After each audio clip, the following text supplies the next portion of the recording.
भारत के विश्वगुरु होने के पीछे है भारत की सनातन संस्कृति और भारत की सनातन संस्कृति की आधारशिला रहे हैं यहाँ के साधु और संत। साधु और संतों ने अपने गूढ़ ज्ञान और योग के जरिए भारत की सनातन संस्कृति को विश्व में एक अलग पहचान दिलाई है। आज भी साधु और संतों को भारत में विशेष स्थान प्राप्त है।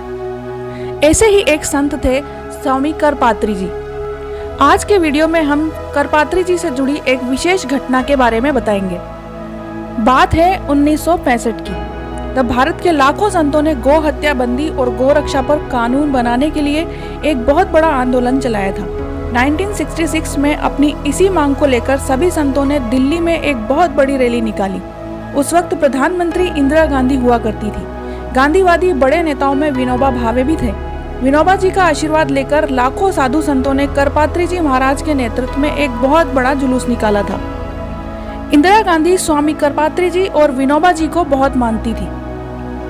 इंदिरा गांधी ने उनसे वादा किया था कि चुनाव जीतने के बाद गाय के सारे कत्ल खाने बंद हो जाएंगे, जो कि अंग्रेजों के समय में चला करते थे। लेकिन इंदिरा गांधी मुसलमानों और कम्युनिस्टों के दबाव में आकर अपने वादे से मुकर गईं और चुनाव जीतने के बाद उन्होंने इस मांग को ठुकरा दिया, जिसे संविधान में संशोधन करके देश में गोवंश की हत्या पर पाबंदी लगाने की मांग की गई थी। इसी के विरोध में 7 नवंबर 1966 को संसद भवन के सामने संतों ने धरना शुरू किया। इस धरने में मुख्य संतों के नाम इस प्रकार हैं: शंकराचार्य निरंजन देव तीर्थ, स्वामी करपात्री जी महाराज और रामचंद्र वीर। रामचंद्र वीर तो आमरण अनशन पर बैठ गए थे। गोरक्षा महाअभियान समिति के संचालक व सनातनी करपात्री जी महाराज ने चांदनी चौक स्थित आर्य समाज मंदिर से अपना सत्याग्रह आरंभ किया। करपात्री जी महाराज के नेतृत्व में जगन्नाथपुरी ज्योतिष पीठ, द्वारका पीठ के शंकराचार्य, वल्लभ संप्रदाय के सातों पीठ के पीठाधिपति, रामानुज संप्रदाय, माधव संप्रदाय, रामानंद आर्य समाज, नाथ संप्रदाय, जैन, बौद्ध व सिख समाज के प्रतिनिधि, सिखों के निहंग व हजारों की संख्या में मौजूद नागा साधुओं को पंडित लक्ष्मी नारायण जी चंदन तिलक लगाकर विदा कर रहे थे। लाल किला मैदान से आरंभ होकर नई सड़क व चावड़ी बाजार से होते हुए पटेल चौक के पास से संसद भवन पहुंचने के लिए इस विशाल जुलूस ने पैदल चलना आरंभ किया। रास्ते में अपने अपने घरों से लोगों ने फूलों की वर्षा की। हर गली फूलों का बिछौना लग रही थी। कहते हैं कि नई दिल्ली का पूरा इलाका लोगों की भीड़ से भरा था। संसद के गेट से लेकर चांदनी चौक तक लोगों के सिर ही सिर नजर आ रहे थे। लाखों की संख्या में जुटे लोगों में महिलाएं भी शामिल थी। हजारों संत थे, हजारों गोरक्षक थे। सभी संसद की ओर कूच कर रहे थे। कहते हैं कि दोपहर 1 बजे जुलूस संसद भवन पर पहुंच गया और संत समाज के संबोधन का सिलसिला शुरू हुआ। स्वामी रामेश्वरानंद ने कहा कि यह सरकार बहरी है। यह गौ हत्या को रोकने के लिए कोई भी ठोस कदम नहीं उठाना चाहती। इसे झकझोरना पड़ेगा। मैं यहाँ उपस्थित सभी लोगों से आह्वान करता हूँ कि संसद के अंदर घुस जाओ और सारे सांसदों को खींच खींच कर बाहर लेकर आओ और तभी गौ हत्या संबंधी कानून बन सकेगा। कहा जाता है कि जब इंदिरा गांधी को यह सूचना मिली तो उन्होंने निहत्थे करपात्री जी महाराज और संतों पर गोली चलाने के आदेश दिए। पुलिसकर्मी पहले से ही लाठी और बंदूक के साथ तैनात थे। पुलिस ने लाठी और अश्रु गैस चलाना शुरू कर दिया। भीड़ और आक्रामक हो गई। इतने में अंदर से गोली चलाने का आदेश हो गया और पुलिस ने संतों और गोरक्षकों की भीड़ पर अंधाधुंध फायरिंग शुरू कर दी। संसद के सामने की पूरी सड़क खून से लाल हो गई।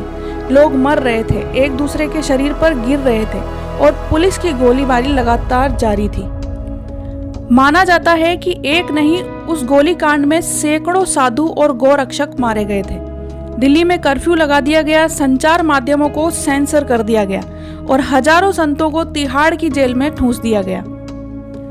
इस हत्याकांड से क्षुब्ध होकर तत्कालीन गृह मंत्री गुलजारीलाल नंदा ने अपना त्यागपत्र दे दिया और इस कांड के लिए खुद एवं सरकार को जिम्मेदार बताया। इधर संत रामचंद्र वीर अनशन पर डटे रहे, जो 166 दिनों के बाद समाप्त हुआ। देश के इतने बड़े घटनाक्रम को किसी भी राष्ट्रीय अखबार ने छापने की हिम्मत नहीं दिखाई। यह खबर सिर्फ मासिक पत्रिका आर्यावर्त और केसरी में छपी थी।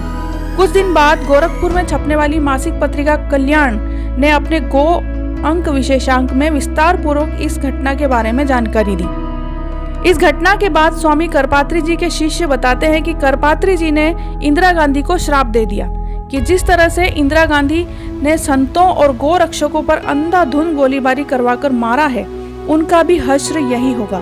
कहते हैं संसद के सामने साधुओं की लाशें उठाते हुए करपात्री जी महाराज ने रोते हुए ये श्राप दिया था।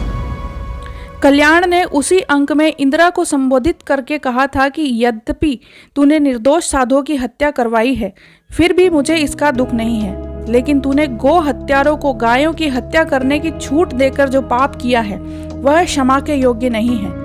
इसलिए मैं आज तुझे श्राप देता हूँ कि गोपाष्टमी के दिन ही तेरे वंश का नाश होगा। आज मैं कह देता हूँ कि गोपाष्टमी के दिन ही तेरे वंश का नाश होगा। जब करपात्री जी ने यह श्राप दिया था तो वहाँ प्रमुख संत प्रभुदत्त ब्रह्मचारी भी मौजूद थे।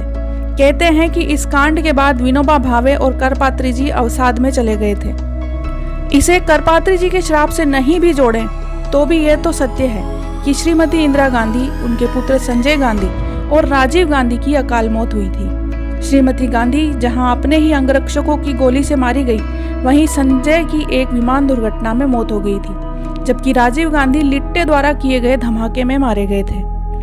यह दुनिया की एकमात्र ऐसी घटना थी जिसमें एक हिंदू संत ने गौ माता की रक्षा के लिए 166 दिनों तक भूखे रहकर अपना बलिदान दिया था।